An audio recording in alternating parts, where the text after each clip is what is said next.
And we're basically looking at the 8 deadly time thieves. And that is interruptions, overcommitting, poor planning, multitasking, email, meetings, social media, and procrastination. Hi, my name is Yana. Thank you for watching. This episode starts with an audio introduction and continues with the video content. So remember to watch it until the end. And subscribe to this channel, leave a comment, share with friends. Thank you for being here and listening to Timeless Teachings.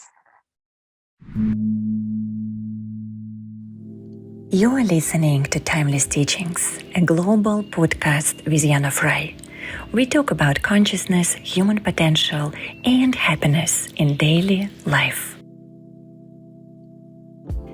Our guest today is Andrew Mellen, the Wall Street Journal best-selling author of Unstuff Your Life and the most organized man in America's Guide to Moving.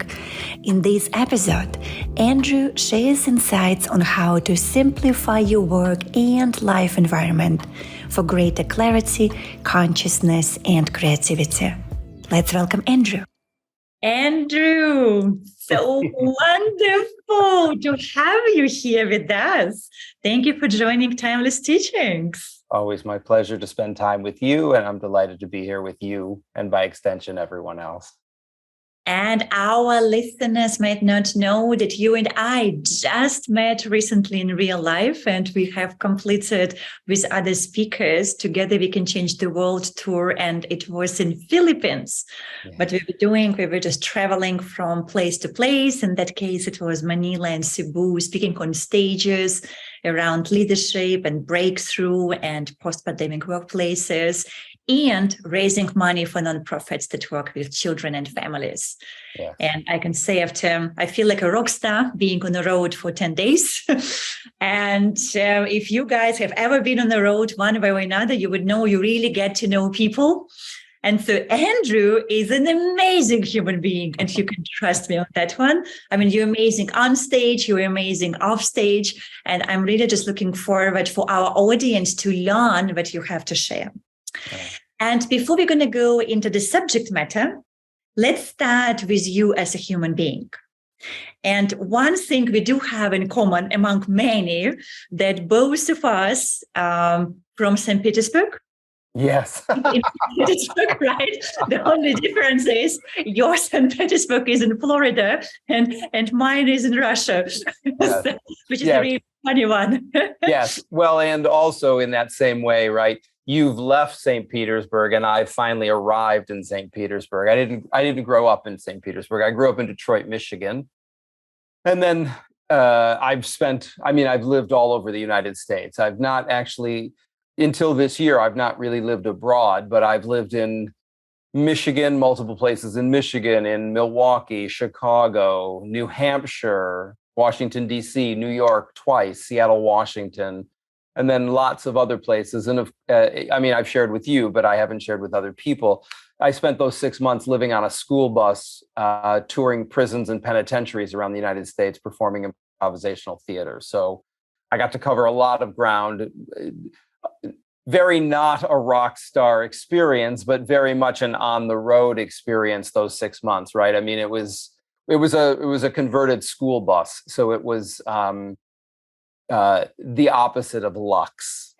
And since you mentioned that, because I actually really wanted to ask you about this, and now you mentioned it yourself about that experience, those 6 months doing this kind of work and touring, from prison to prison and working with people there through the improvisational theater. So my question to you would be, what was your biggest lesson from doing that work?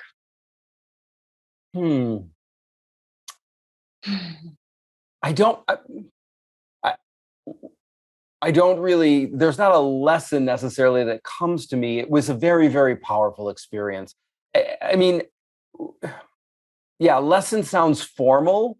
Mm-hmm. And I mean, what I took away from it was that the experience of being in prison and with people who are living a very tight and restricted life, that the work had to be, authentic is I think an overused understatement. term.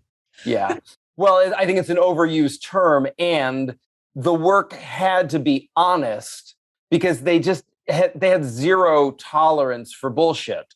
So they were not going to put up with garbage. And we weren't, it was improvisational theater based on the work of, I cannot remember his name.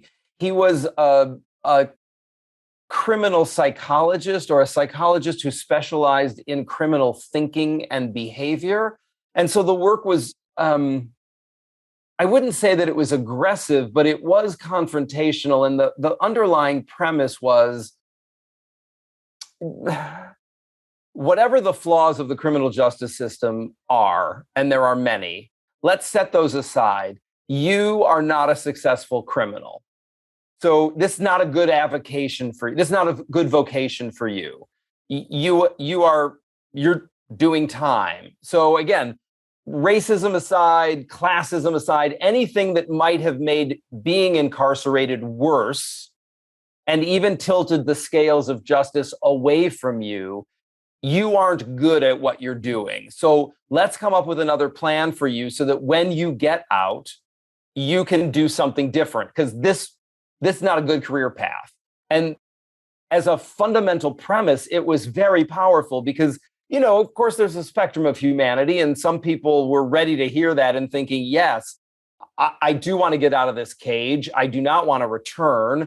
I would like to turn my life around, and I'd like to be successful. Again, is a relatively open-ended term. I would like to not reoffend. I'd like to not be back in a prison.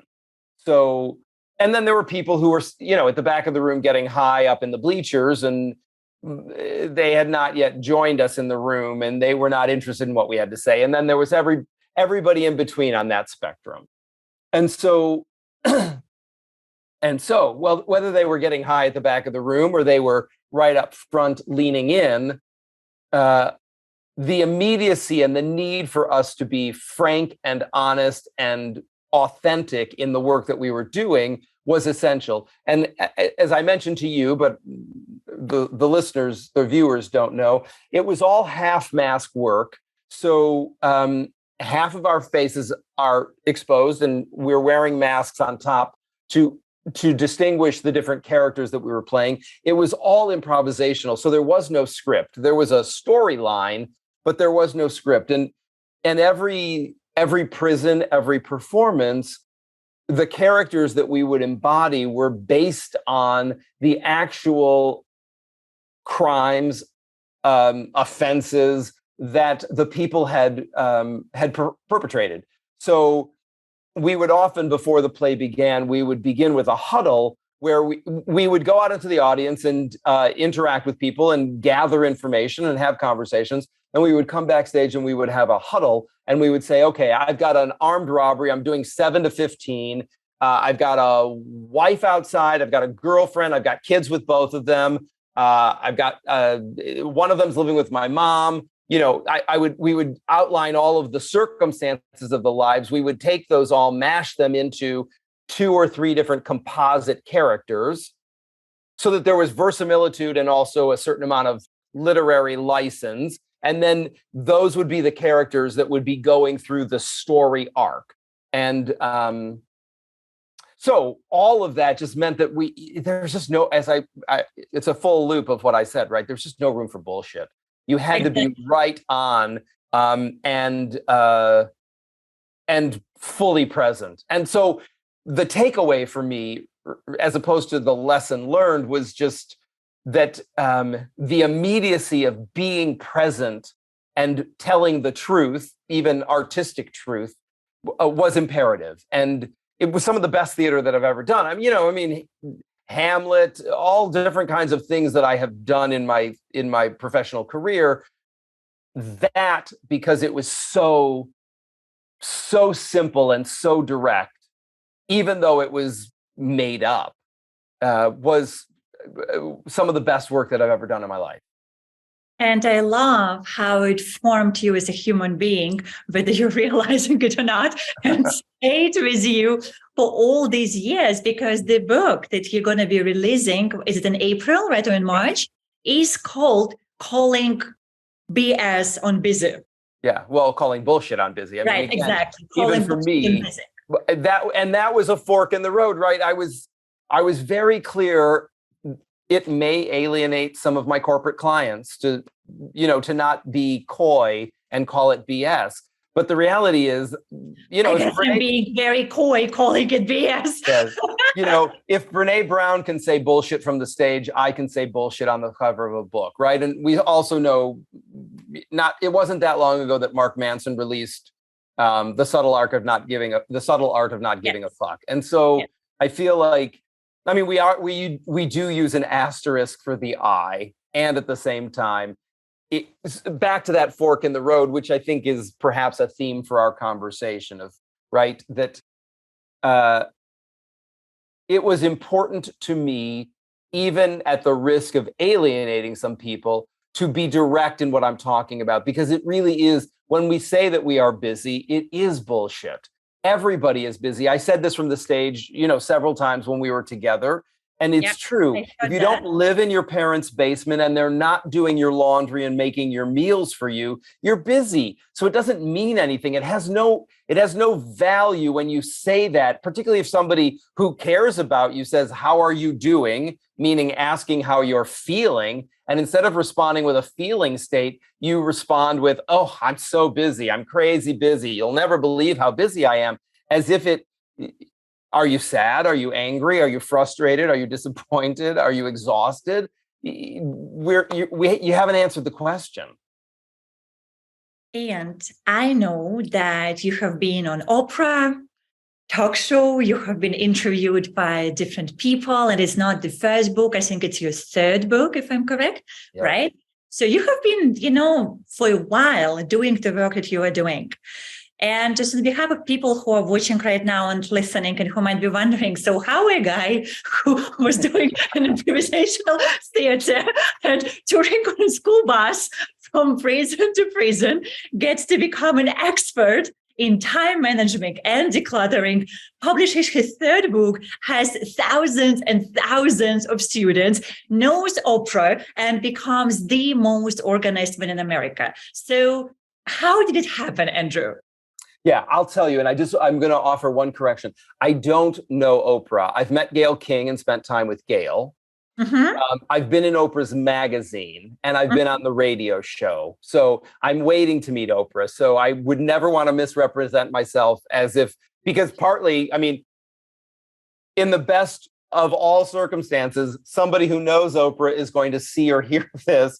And that's what I'm saying. So I'd love to be on Oprah's show and I'd love to meet Oprah. So it's a yet. It hasn't happened yet. Beautiful. So let's set this intention. Oprah directed to you. Oprah, I'm ready to have the conversation with you about calling bullshit on busy. So I'm into that. And to continue the story. Yeah. So 27 years ago, I was laid off from a theater in Seattle, Washington. And after spending 6 months in Seattle trying to find another full-time job, I ended up getting a gig co-producing an award ceremony at the Kennedy Center in Washington, D.C. I went to D.C.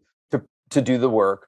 One of our awardees was a Nobel Peace Prize winner. I went to his office to get photographs so I could put together a slideshow for when he came up to get his award. In the process of pulling together the photographs, and they were a mess, right? Things had been mislaid, misfiled. They had lent out things and never had them returned. So there were folders that were labeled, but there was nothing inside of them. There was a lot of work to do. I spent about 2 or 3 hours digging through his files, pulling together stuff that I needed to make the slide deck. And in the process of doing that, his wife invited me into their apartment. They had adjoining apartments. One was his office, and then one was where they lived. And she said, "So what's your story?" She got me, I think, a Diet Coke. And we were sitting on the sofa. She said, "What's your story?" And I said, "Oh, well, I just got laid off from the theater." I told her, what was going on. And she said, "Well, would you like to organize our photographs for us?" Now, this man is somebody that I've revered since I was an adult. I didn't know of him as a child, but I certainly knew of who he was as a young adult, and I'd read his first book.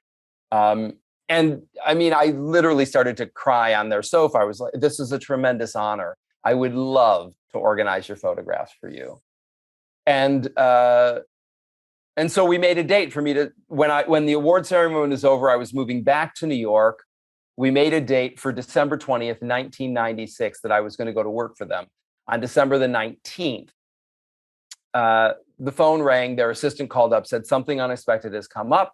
They have to travel. Let's reschedule for January. We picked a date in January. Day before I was supposed to go to work in January, called up, rescheduled February.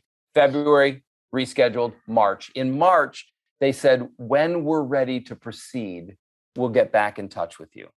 So I never went to work for them.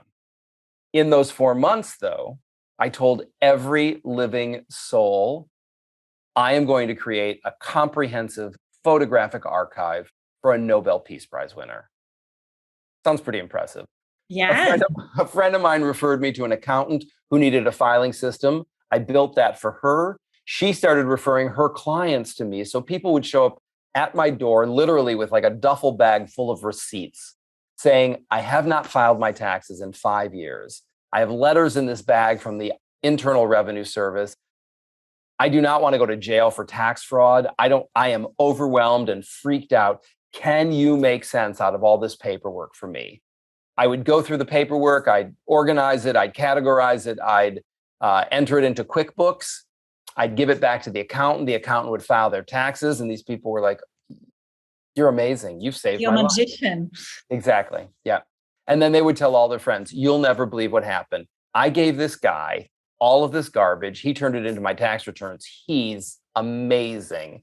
And their friends would say, who is this guy? I need somebody just like that. And that's how my practice as a professional organizer, it's not in air quotes, as a professional organizer began. I was still doing freelance theater work at that time. I had moved back to New York. This was 1996.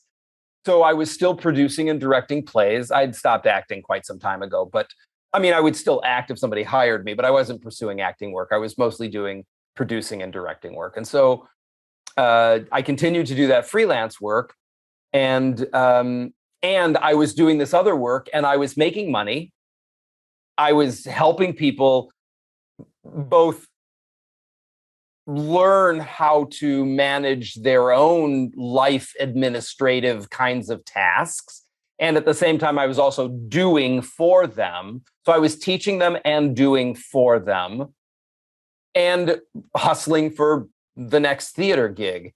And I remember very clearly standing on my stoop on East 80th Street, talking to a friend on the phone after a really unsatisfying play that I had directed that was successful. It was an off-Broadway play and it was successful, but the actors were a pain in the ass. One of them I got, he had come with the project and I would have never cast him in that role.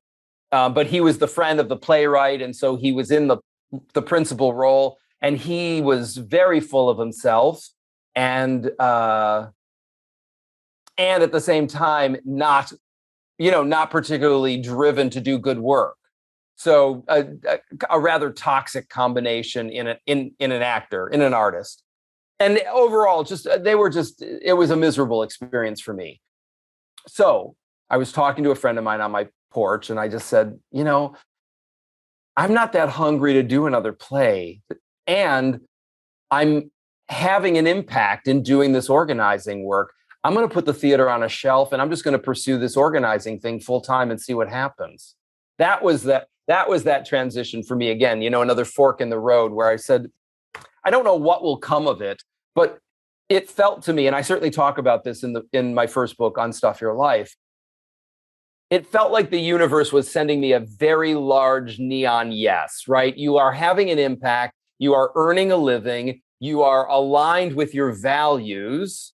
And for me, it was just a question of if I could reconcile whatever my ego was saying about you're an artist and there's only one way for you to do work and to participate in the world, if I could reconcile that and say, shut up, I'm doing service work. What difference does it make if I'm on a stage doing service work or I'm in somebody's, home office doing service work? If the point is about repairing the world, helping people set themselves free, does it matter if I'm using a metaphor and a story in a dark room, or I'm having direct transmission with somebody in their home? It really doesn't. My ego had a horse in that race, but my spirit didn't.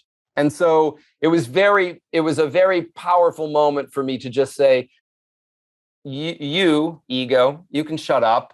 We're going to go in this direction and see what happens. And I love the honesty, how you're sharing it, everything, Andrew. And I know, you and I had this conversation before, and I really love this part that you shared right now about putting the ego aside and removing this concept that we are wired in a particular way. Because for someone else, if you spend so many years as an artist and an actor, and they're like producing a play, then you would think you're only inclined for professions which are artistic. And here you are, you almost like went on the other side of the brain and went into something tangible, numbers, organization, logistics, right? Something entirely different. And for our audience, I just would like to highlight a few things which you shared as a lessons, because I do feel it's important. So we draw, even more those pearls from your story. So the first one was when you were talking to everyone that you're going to organize, create a comprehensive photo archive for the Nobel Prize winner, right? And in your case, it was the truth. You were not lying. It just did not happen, but it was the truth, right? And it's kind of funny how life gives us the opportunity to do this without actually completing the task and bringing you in a different direction.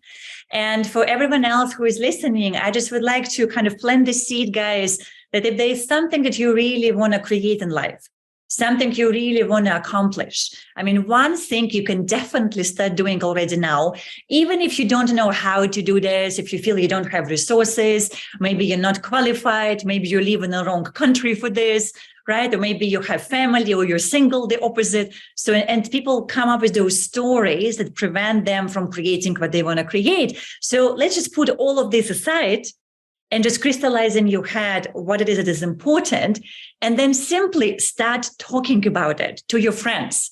Just calling John or, Anna and say, hey, I want to share with you what I really would like to do is this.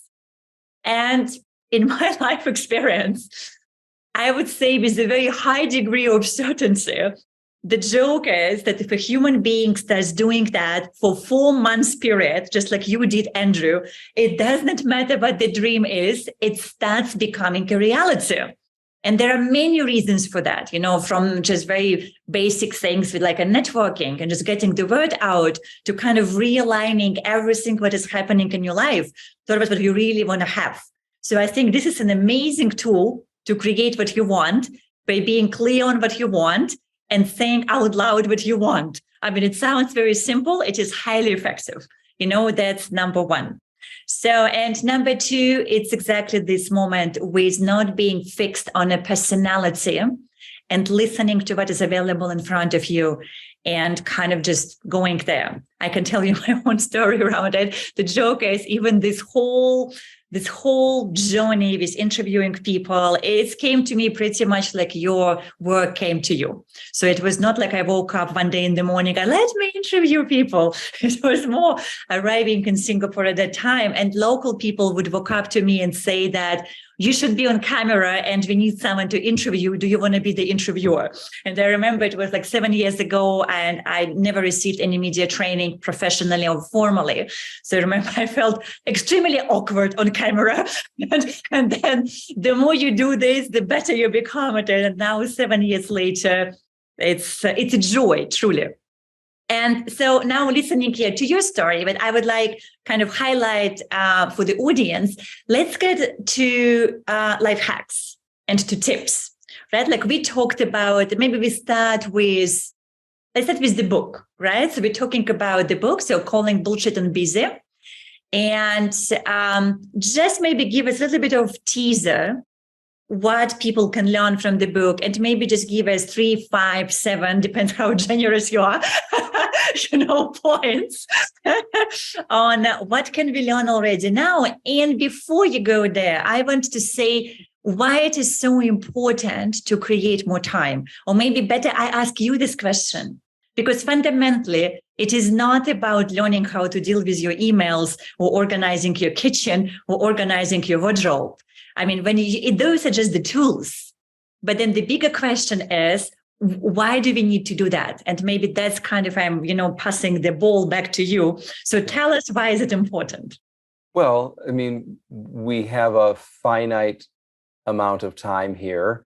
Few of us, I mean, if God forbid you have the diagnosis that you have a terminal illness and you're going to leave soon, short of that, nobody knows when they're going to leave, right? I mean, as we know, a friend of ours, his sister just died overnight. It happens. We don't know. I mean, I plan to wake up tomorrow morning. I don't know that I'm going to, but that's my plan. And so time is the only non-renewable resource that we have in our lives. We can always make more money. We cannot make more time. So it is essential that whatever it is that we want to do with, as Mary Oliver used to say, this one wild, precious life, what do you want to do with it?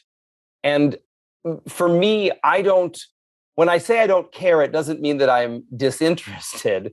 It means that I don't have a stake in, if you want to play with your grandkids, if you want to cure cancer, if you want to bake cookies for the church, fundraiser, or you want to read stories to kids in kindergarten. Whatever it is, you should have no obstacles between you and the ability to do it. So when we have clutter and when we have poor time management, we are in essence creating physical, mental, spiritual, emotional obstacles between us and happiness, us and fulfillment. And so being able to remove those, particularly clutter, is in some ways the easiest, although it comes loaded with a lot of story often. But physically, it's the easiest thing to do because it is literally a physical object in front of you, right? Once we get into time, we're talking about concepts. And while some of the physical things can create consequences for us, like not knowing where our car keys are, not knowing where our house keys are, not knowing where our mobile phone is, not knowing where our wallet is, or our bag, or our living will, or the lease to our home, or the title to our car. These kinds of things can impact how we show up, when we show up, and all of those things. And so for me, what is underlying it, and I say this all the time, and not to sound cavalier, I mean, it's one of those things about a soundbite, right? Like, I don't really care about the stuff. And of course I care about the stuff. I have clients, high net worth individuals who have, it's not exactly priceless art because it does have a dollar value, but for shorthand, we'll call it priceless art in their home, priceless gems, priceless antiques. So I know how to handle them and interact with them. So when I say I don't care about them, it's not like I don't know what I'm doing with them. But the focus shouldn't be on these objects. It's what the objects allow us to do or what they stop us from doing. So that's a different fork in the road, right? Glass half empty or glass half full. If interacting with objects is keeping you from what you want to be doing, that's a problem. If you know where everything is and you have things, right on, have the things. You don't have to be a minimalist to be effective or efficient in the world. I always say I'm an essentialist. I have things. Everything that I have has a purpose. It makes my life either comfortable, convenient, or beautiful. I like to take, Marie Kondo talks about things sparking joy, which feels a little reductive to me. I don't need to throw shade on Marie Kondo. And, it's fun to poke fun at. My toilet brush does not spark joy in my life. I'm very fond of it, partly because if I don't have it, then the housekeeper is going to ask me to clean the toilet, and then I'm going to have to get the rubber gloves out and clean the toilet, right? So keeping the toilet brush keeps her happy, keeps me happy. Perhaps in somebody's way, they could say, well, that's a form of joy, but it's really far more utilitarian than that. So I think comfort, convenience, and beauty is a little more expansive when we're thinking about the objects that we're keeping around us. When we start to examine, like, should this stay or should it go? Mm-hmm. Does it make your life more comfortable? Really, not more complicated, but actually comfortable. Does it make your life more convenient? Same thing. Does it actually create a complication for you, or does it simplify things? And then beauty in and of itself has its own value. Art is gorgeous. I mean, it has a purpose in my life as far as my spirit goes, but it doesn't functionally do anything like a can opener does, right? Or the refrigerator or a pair of shoes. So they're not equatable other than the fact that they're all objects. And I also would like to add here, maybe more from, I'm not a psychologist by training, and yeah, I am going to add a psychological point of view from my life experience to this. For someone like me who has many projects going on at the same time, and a family, and a very packed travel schedule, and a lot of things that needs to be right. And especially like we know when we go on stage, and I can see you're a perfectionist, just like I am. We want things to be perfect. So we work on our stuff, right? So it's a lot of stimulation for the mind. It's a lot of moments and people and situations that require mental attention. And I remember that there is this famous saying, and I think there were a few US presidents and a few other people we know around the world who adopted this mindset where at least some of the decisions that are not essential, you can remove from your life. And often for people, it kind of goes around the wardrobe, for example. Now, I don't know, I heard about they're all men. So, for the guy, maybe it's easier to say that that's what it is. We choose 3 or 5 colors, right? And you stay with them. For a woman, I'm not sure. And yet the point here is that when we try to eliminate those decisions, that just sort of stealing the time, because we're not just even what we said, simplifying, but more bringing our things more in the essential manner, then it creates more headspace. Yes. And I know you did not talk about it that much, so I'm going to just add, a few more sentences, because you talk kind of more, and I love it. It's no bullshit conversation. So we're not going to go into sentimental value of things, even though you do have a teachings, and I saw a video on your Instagram, which has been exploding, by the way. So congratulations on going viral on social media, and where you teach specifically on how to pretty much get rid of the sentimental objects. And I don't know, I think for more than 20 years, I asked my mom to keep in the basement some drawings or notes I took when I was in the 5th grade, right? Because they have sentimental value for me. And I mean, if you have, 3 or 5 children, imagine how many you would keep. So, and then what do you do with them? And this kind of just goes on and on with the list.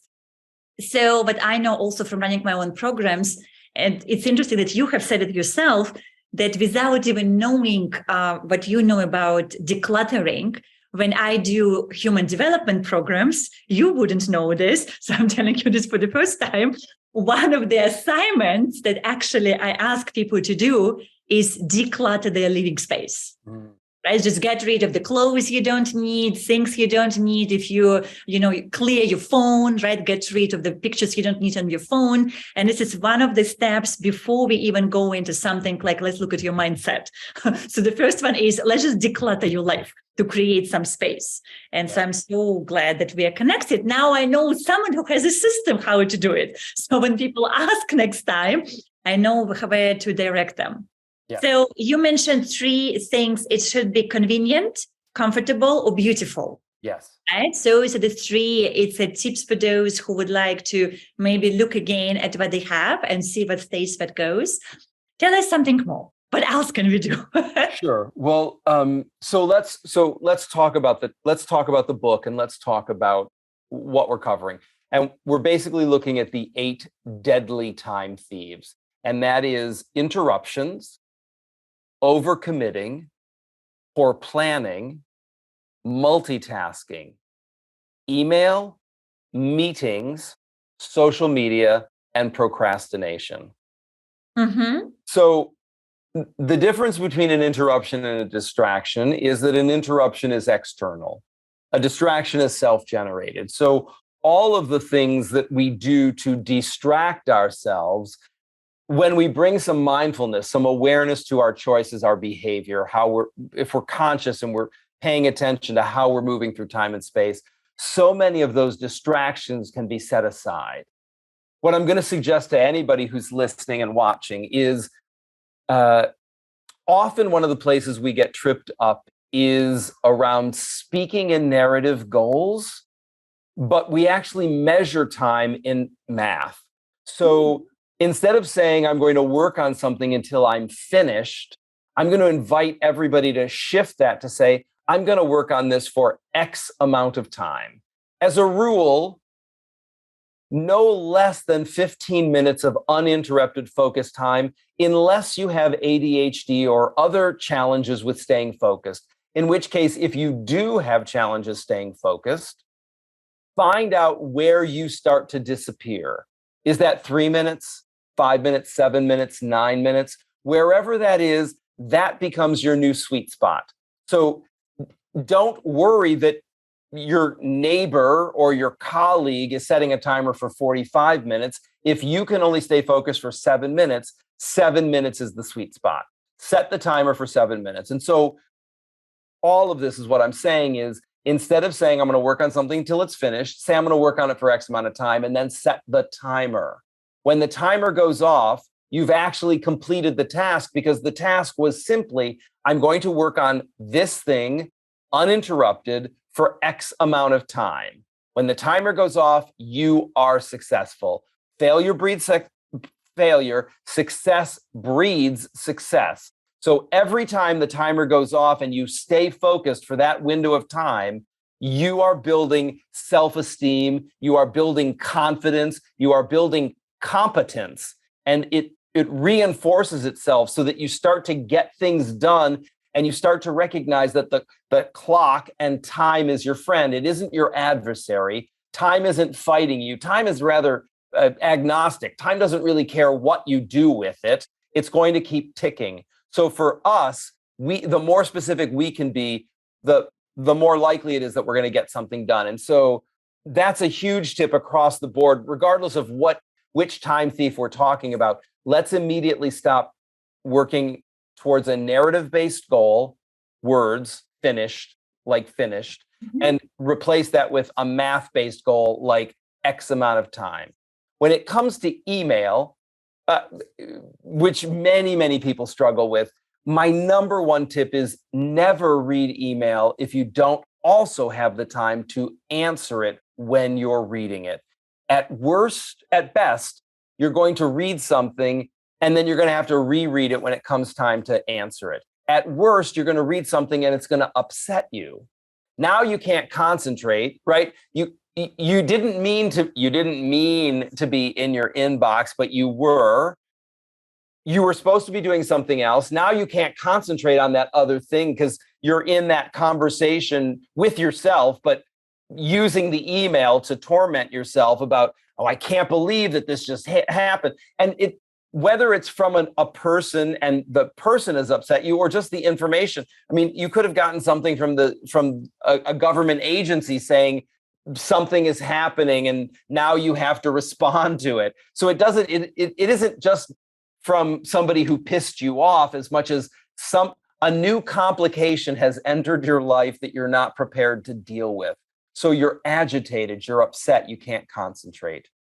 So now you're wasting all of that time trying to process through something that you did not budget for. It would be much better to not even look at your email unless you can set aside enough time to deal with whatever might come up. Thank you for sharing that. Yeah. And there's one more thing that I would love to share with our people, because I know that because you told me.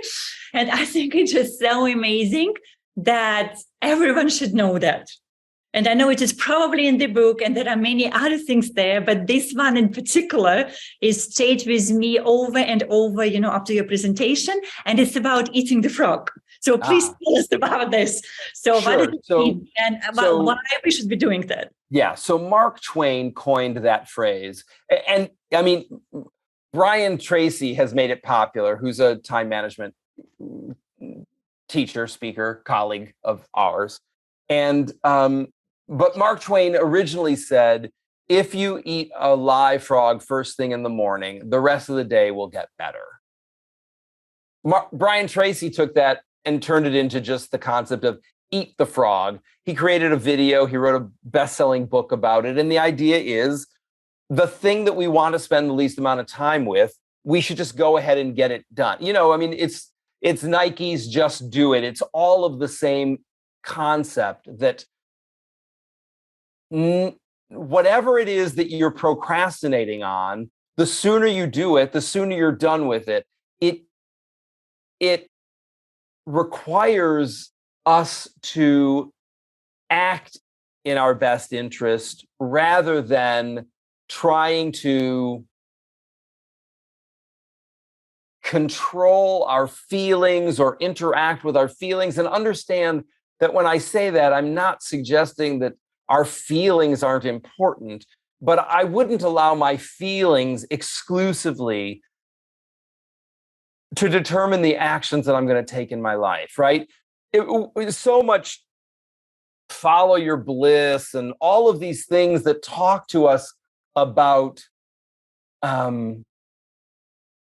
self-actualization and inspiration. And the reality is, I don't like making my bed in the morning at all. But what I like less is walking into my bedroom and seeing an unmade bed. And I don't have a butler. So I have two choices. Don't make the bed or make the bed. So I have to mechanically interrupt my story and my feelings about making the bed in the morning. I've timed it. I know it takes me literally 75 seconds.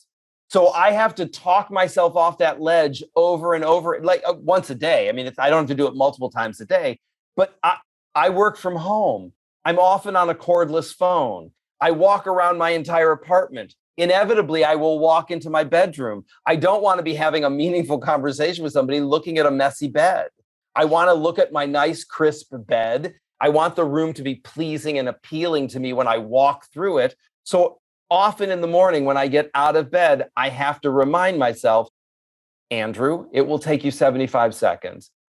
Whatever else you'd rather do with those 75 seconds, the dividends you will receive from investing those 75 seconds once this morning in making your bed, it's exponential.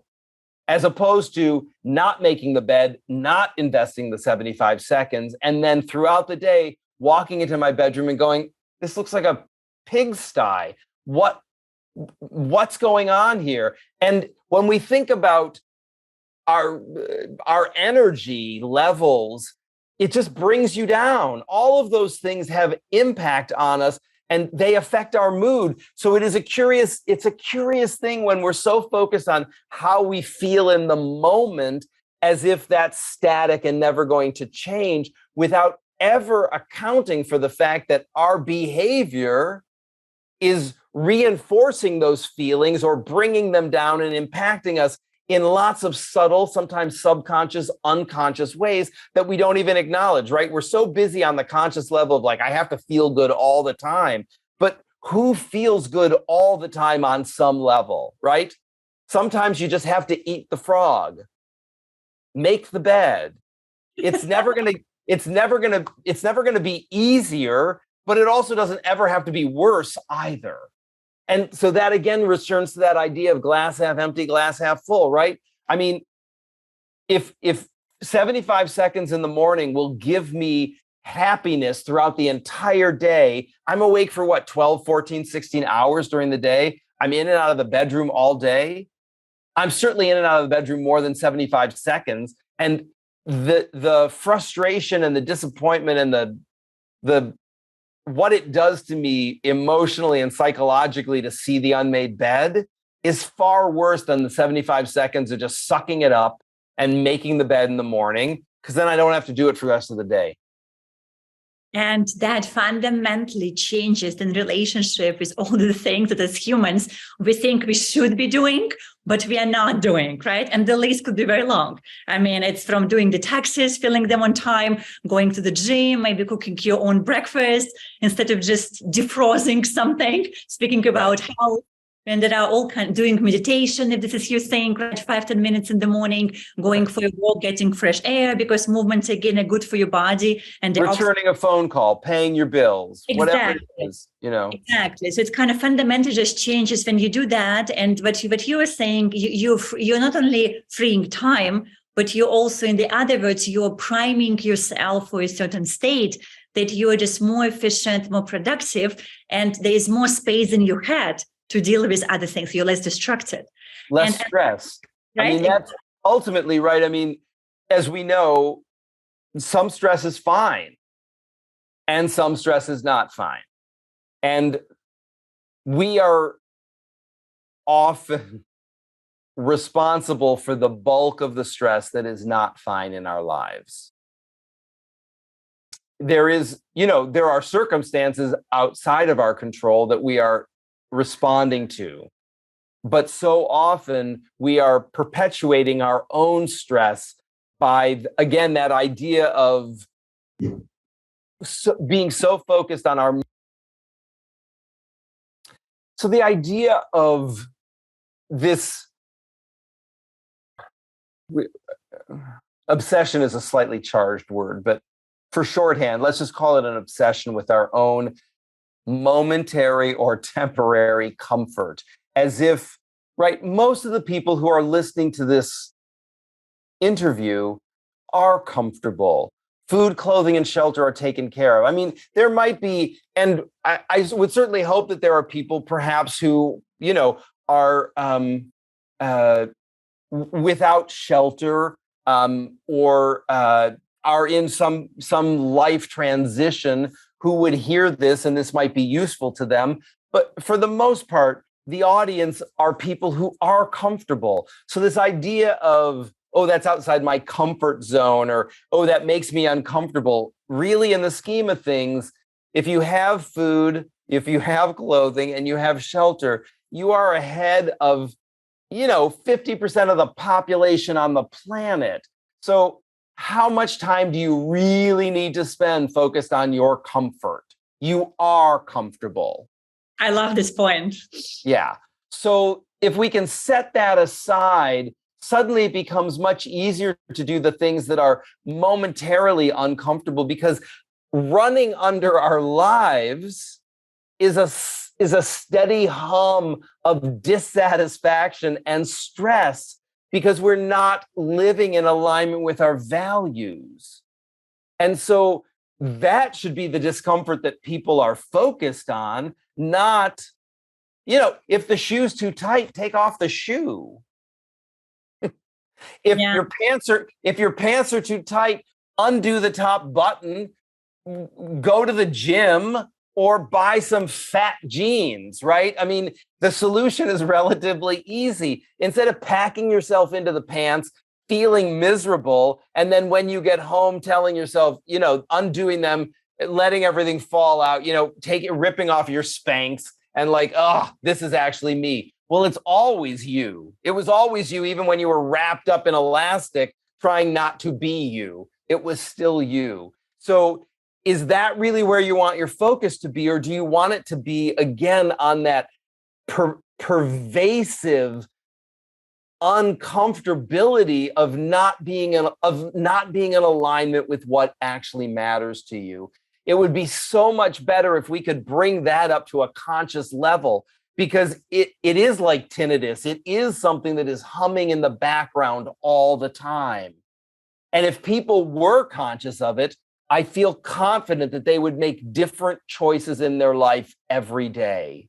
But because we push that down and get distracted by this surface stuff of like, do I like that? Do they like me? Do I look fat? Do I look thin? Am I losing my hair? Should I dye my hair? What do people think of me? I promise you, regardless of how much time you spend trying to rearrange the outside, somebody is going to look at you and think, you're too fat, you're too tall, you're too short, you're too thin, you're not pretty enough, you're too pretty, you're sleeping with the wrong person, you send your kids to the wrong school, you're driving the wrong car, you're putting the wrong food in your mouth, you live in the wrong neighborhood, you work at the wrong company. We've already lost that competition. Somebody is already judging us as a loser. So why even play that game? You cannot win it. You will never convince the person who hates you that you're a worthwhile, noble human being. And that has nothing to do with you and everything to do with them. So why are we distracting ourselves with all of this surface garbage that is just burning through our time, when the fundamental things about love and service and connection and intimacy get short shrift because we don't have enough time to foster them and bring them forward, right? I say it all the time. I don't want anybody to get to the end of this experience and say, I want a do-over, because you're not going to get one.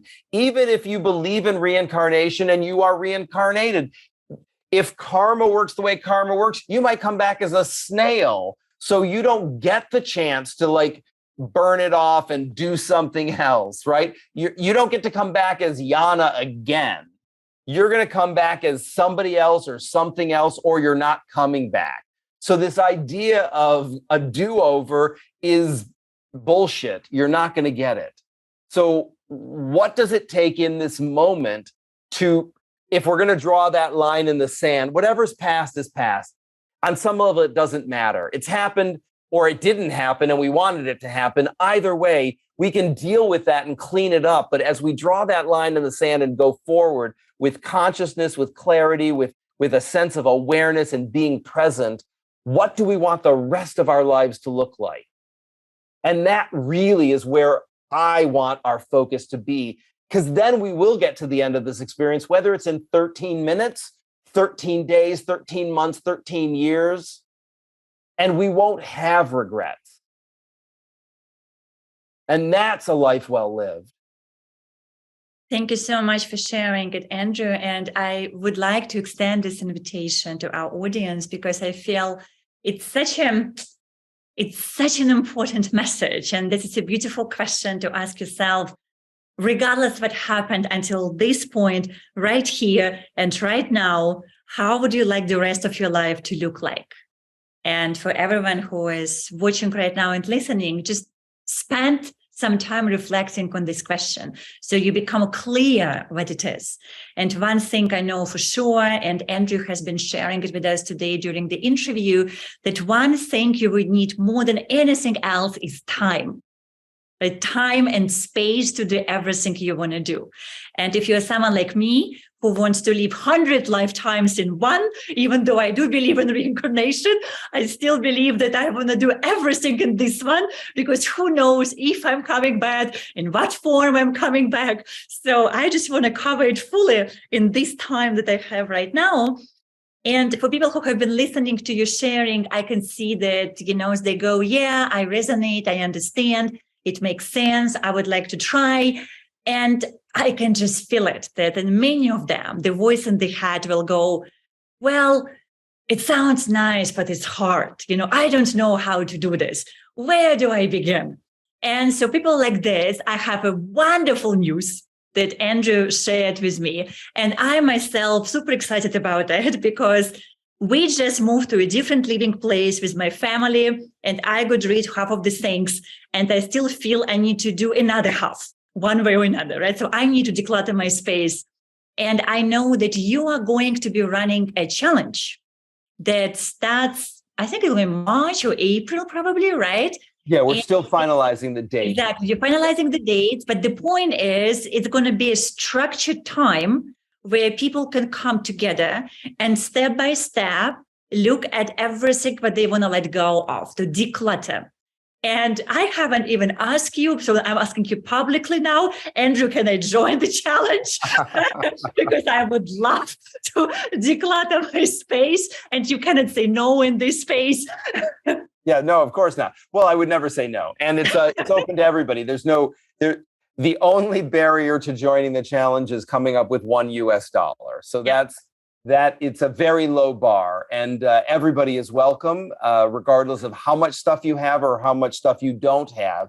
If you're interested in de-stressing your mess, which is what we call the challenge, the De-Stress Your Mess Challenge, it's a 5-day challenge. We charge people $1. We used to do it for free, and we would have thousands and thousands of people sign up, and hundreds of people show up. Yes, and I want the thousands and thousands who said, this is an issue for me, I want in, to actually show up. And the brain science tells us, right, whether it's $1 or $100, any financial investment triples the likelihood that you will show up and actually do the work. And it's not a tremendous amount of work. You can do the homework in an hour a day. Every night we cover a different clutter hotspot. So the first night we talk all about mindset, and then we talk about papers and filing and the essential tools that we use every day, meaning our keys, our bag, our phone, our wallet, those kinds of things, making sure they all have a home. We talk about the fundamentals of getting and staying organized. And then as we move through the challenge, we start to look at different clutter hotspots. We look at the kitchen and the pantry. We look at all of our closets. So not only our clothes closets, but utility closets, entryway closets, any place you could be storing something, we cover in that module. We talk about sentimental objects. One night is just about heirlooms and mementos and sentimental objects, all of the things that are very sticky because of our feelings and our attachments. And then I share with everybody on the 5th night the 3 things that you are likely doing consciously, unconsciously, subconsciously that are undermining your ability to get and stay organized for good. And I promise you that even if you're very smart, and you are very smart, and I'm guessing many, if not all of the listeners are very smart, you will not know what these are until I share them with you. And so that's the 5 days. It's live. We also discovered early on that most people who struggle with clutter and disorganization are not going to watch a video on their own time. Declutter their life. Right. If we make it a live event, and I teach it live, if we make it live, then they know when to show up. They're more likely to show up. And when you go to the registration page at my website at andrewmellen.com, you'll read these people consistently say, it's the best dollar I've ever invested in any program ever. I can't believe how much different I feel in just 5 days. And it is always just the beginning of people's process.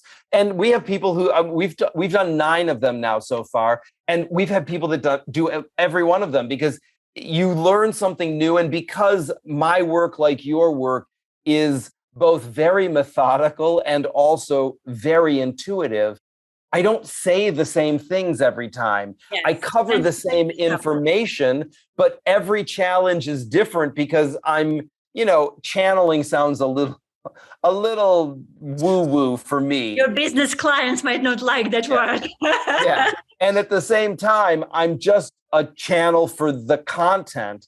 And because I know the content so well, I can meet the audience where they are and bring the information based on what's going on in my life and what's going on in the world. And so every challenge is slightly different, even though we cover the same fundamental information. Beautiful. Thank you for sharing that. And we are going to include links to make it clear for people everywhere in the podcast description, also on YouTube channel. So if you're listening, if you're watching, guys, make sure you just click on the description of the episode or video and just scroll down and you will see direct links how to register. And also we're going to include social media since I know it's exploding. Let us contribute our bit to make it even bigger. So absolutely do follow Andrew, especially on Instagram and TikTok, because those are the big one, and then all others too, right? So I will put all of these then in the description. And as we're coming towards the end of our interview today, just a few other questions, probably unexpected for you. I like putting people, on the spot, as you noticed. That's the beauty of it. Let me start. Okay, just a few. So one, what would you like the world to know about Andrew that perhaps it doesn't at the moment?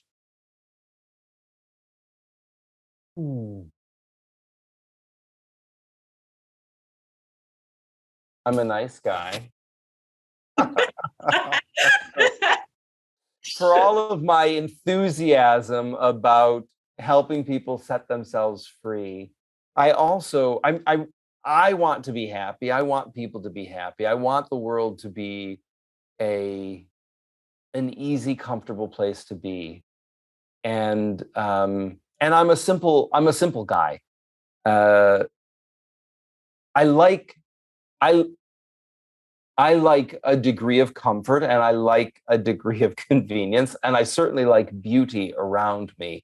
And I also, I lived on a school bus for 6 months. So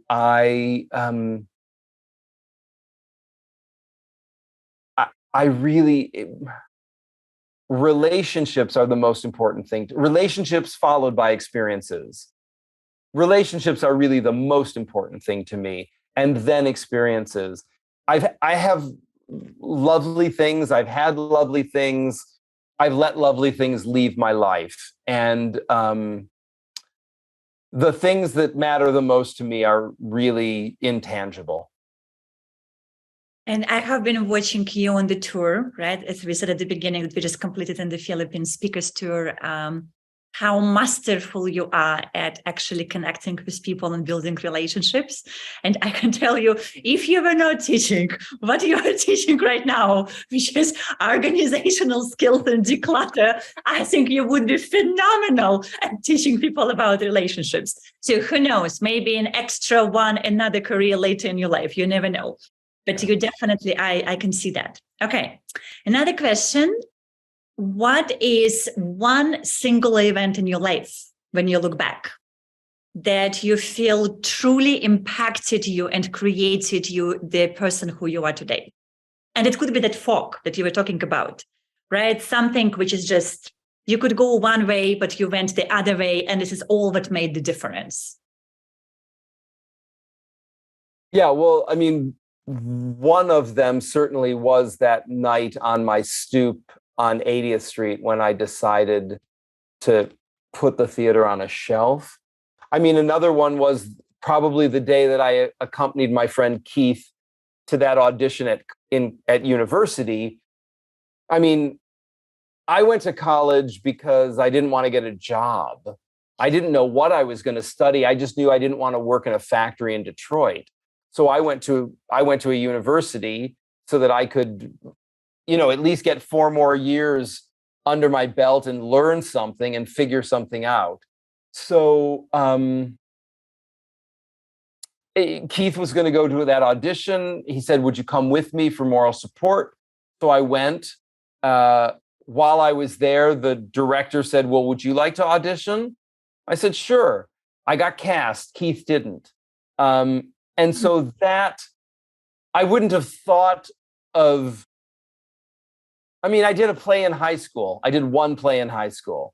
It certainly didn't seem like something that would be a career for me for 20 years.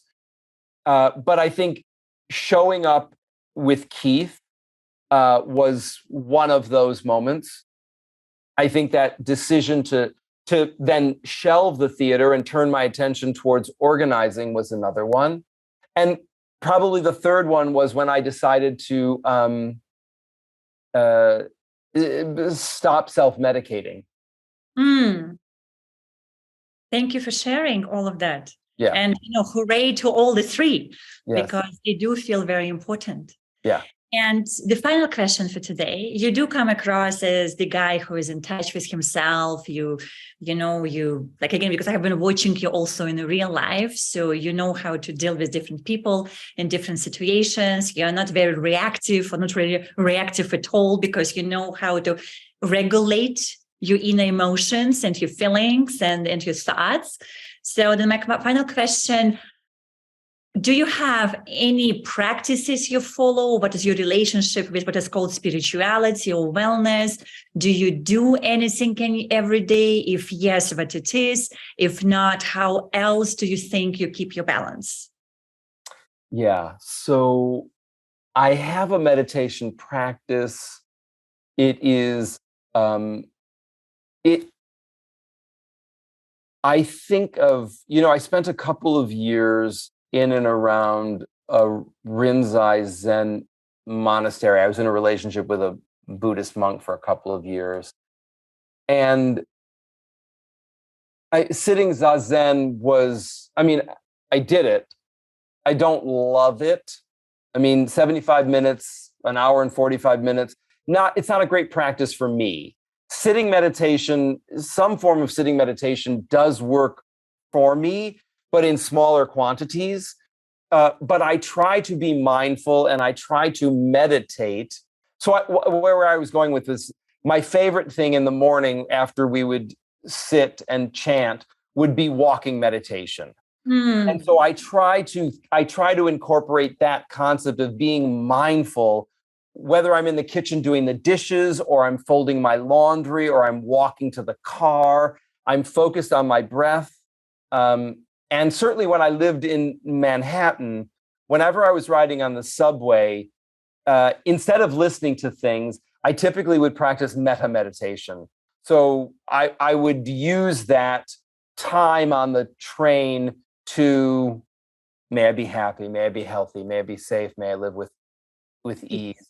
And then by extension, out in the rippling waves that when we practice metta, we do that. And so I do that. Those feel like more active practices for me. When I wake up in the morning, I typically start the day with a gratitude list. I end the day with a gratitude list. I will often meditate in the morning, but sometimes it's rather short. It's not consistent that I will put myself on a cushion for 15 minutes in the morning. And as I move through the day, I am aware, I am mindful of, be fully present to what you're doing while you're doing it, talking to myself, right? I'm coaching myself or counseling myself while I'm doing it. Like, just be here now. Let's just do the dishes. How can we be fully present for doing the dishes, not waste any time because we're distracted, and just do the thing? Those were the things that I took away from Zen, Rinzai Zen, more than anything else, right? I'm not Japanese, so some of it just felt very culturally appropriating because I don't speak Japanese. I'm chanting in Japanese, but I don't really know what I'm saying. And it reminded me of going to Hebrew school when I was a kid, right? I spent 5 years going to Hebrew school so that I could read my Haftorah and have my bar mitzvah. And they didn't actually teach me to speak Hebrew. Granted, Israel is the only place where they really speak Hebrew, and a few yeshivas, right? But it is a living, live language. I spent 4 years in high school studying Spanish. I can sort of speak Spanish. I spent 5 years in Hebrew school studying Hebrew. I can't speak Hebrew. So, it's that kind of a thing that when I was also at the monastery, I just felt like wearing the robes and all of this, it's beautiful, but it's not my culture. So what resonates with me is the mindfulness practice, the focus on the breath, being still, not emptying your mind, but not holding on to whatever your mind produces. So it just, my version of that practice is where I choose to spend my time. It works for me, right? Thank you so much for sharing, Andrew. And I feel it's beautiful. You went in a traditional school and traditional practice, and you learned what is important for you and brought it into your real daily life in the society. So thank you very much for that. And to me, it was highly impactful interview with a lot of things and a lot of sharings. We're going to provide all the details again, as I said, in the description, guys. So make sure you do check it out. And the book is coming soon. The challenge is coming soon. And we're all going to be there to go through this and to support together. And that was Andrew Mellen, the most organized man in America, on Timeless Teachings podcast. A gentle reminder that this is not a regular podcast, because here we have no rules and no scripted questions. All conversations are spontaneous, unfiltered, and real, with people from all over the world, regardless of their race, religion, nationality, skin color, language, or social circumstances. The intention for this podcast is to showcase the infinite variety of how human beings think and what they do to create happiness, fulfillment, self-realization, health, wealth, legacy, and overall, a truly spectacular life. Did you enjoy the interview? Feel free to share this episode with friends, subscribe to the podcast and YouTube channel, and follow us on social media. And remember, you are the master of your own life.